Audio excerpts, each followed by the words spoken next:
Hello everyone and welcome back to another video from Apps Academy. In this video, I'm going to show you how to fix auto scroll not working on TikTok. So let's get started right away. Now, if you open up the TikTok application, then you will end up in the home page from which you can directly start scrolling through various feeds. Now, tap on the profile icon at the bottom right corner and proceed with logging into your account using your credentials first.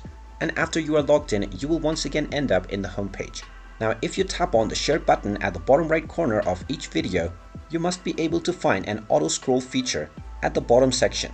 However, if you don't find any feature like this, then tap on your profile icon at the bottom right and then tap on the menu icon at the top right. From here, click on Settings and Privacy, and from the Settings and Privacy menu, you can scroll down until you find Report a Problem.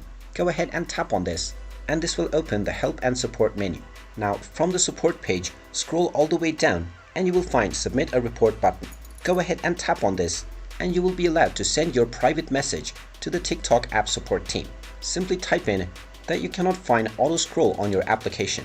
Then you can also include the screenshot or a video clip of your issue by tapping on the picture or video icon.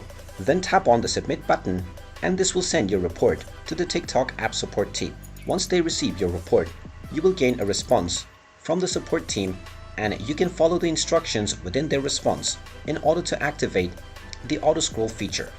And there you have it. That is how you can go about in order to find auto scroll and activate it on your TikTok account. If you find this video helpful, make sure you hit that like button and subscribe to our channel if you haven't done so already.